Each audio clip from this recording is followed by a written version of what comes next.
Ate Gladys! Welcome to Kitchen Therapy! Yan, kinakabahan ako sa mga ganito. Meron tayong mga nakikita mo ditong ingredients. Tapos, meron tayong bubunutin dito.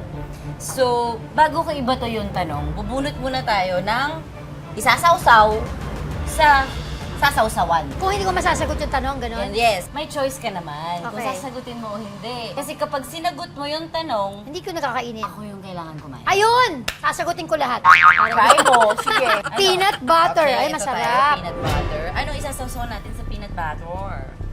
Ito. Pakwan. Ay! Pakwan. Pwede. Ito Okay, yun. yes. Okay. Watermelon. Hindi sure. Sanay ang isang Gladys Reyes na mang-ape sa harap ng camera. Bigay ka naman sa amin ng isang sitwasyon sa buhay mo na naramdaman mong inapit ka.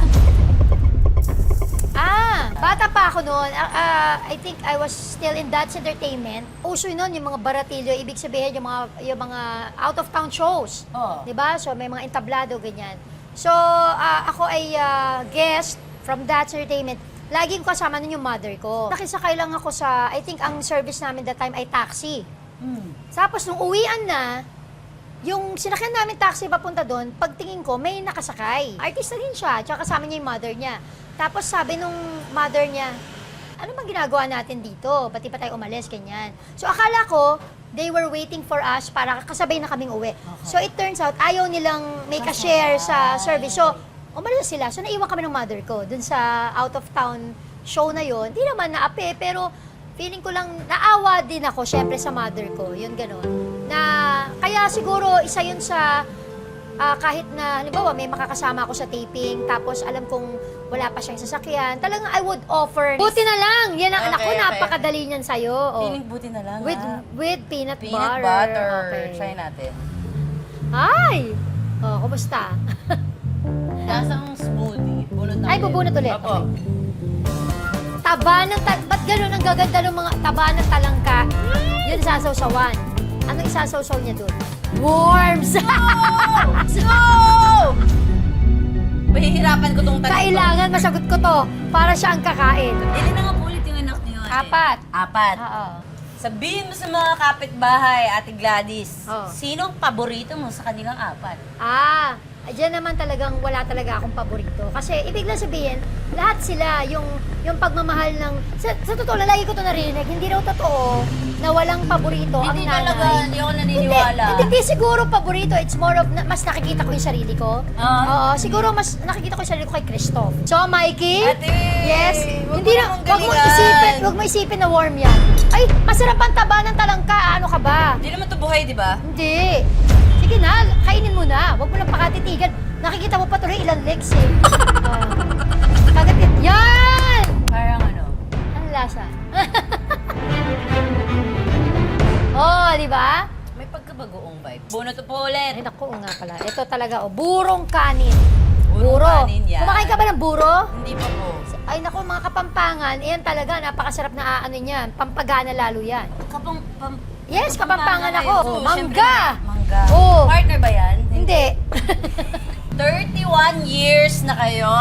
Nagkaroon na ba ng time na kayo ang nagkalabit at nagyaya? Oo naman, Diyos ko naman, pati ba naman? Ano ba, kala mo ba, hindi ko masasagot yan. Bakit naman ikakahiya mo yun? Mag-asawa naman kayo. Isa rin sa pinaka-importante. Oh, importante yan. Sa isang mag-asawa, yung intimacy ninyo. Tama Siyempre, naman. part yan. Dahil, alam mo na, para hindi kayo matutokso sa iba, di ba? Kasi yung intimacy ninyo, you keep it kahit na sabihin mo pang 31, 35 years, o kahit na 50 years kayo together, Paano kung dapat magparamdam? intimate pa Paano rin. mo ginagawa? Magparamdam? Hindi, kasi, syempre, as simple as, kunyari, tatalikuran mo siyang ganyan. Talikod muna? Tatalikuran mo siyang ganyan, di ba? Tapos? Pero alam mo na, pero naka-angka ka. Naka pang Miss Universe kang, di ba? Naka-post na yung talikod na yun. Parang, ano pa, parang, maghihintay ka pa ba? Winner, dahil dyan kainin mo to. Isipin mo na lang na bagoong yan. Yan. Okay, subukan natin. Yan. Ano po yan sa mga kapampangan? Burong. Kanin. Buti nga, hindi burong isda eh.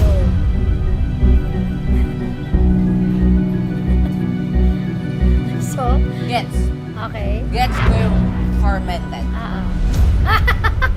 Medyo maasim siya kasi ang buro talaga parang terno yan sa mustasa, 'di ba? Tapos meron kang hito Pero o masarap. kaya yung fried fish. Ayun, masarap na ulam yan. Hindi ko na-expect na masarap.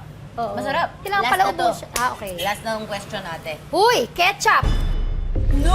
I don't eat ketchup! Ay, papaitan ito ba yon?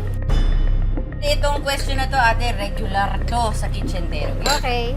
Iuhuli ko na. Magbigay ng isang pangalan ng artista na ayaw mo nang makatrabaho ulit at bakit? Alam mo, wala akong maisip.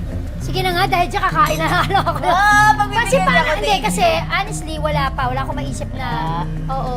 Kasi, so far naman, alam mo, even sabi ko nga kahit sa mga new generation, di ba? Ang ending nga, nagiging vibes ko pa. They're very respectful, masarap silang katrabaho, at kahit ako, may natututunan ako sa kanila. You have a strong personality Ah. and baka maging nakakahiya or bastos kami bilang veterano na nga Wow. kayo. Wow! Alam mo, hindi ko alam kung matutuwa ako dyan o parang nakakatanda. Talaga? Yung mga ganyang veterano. Sorry.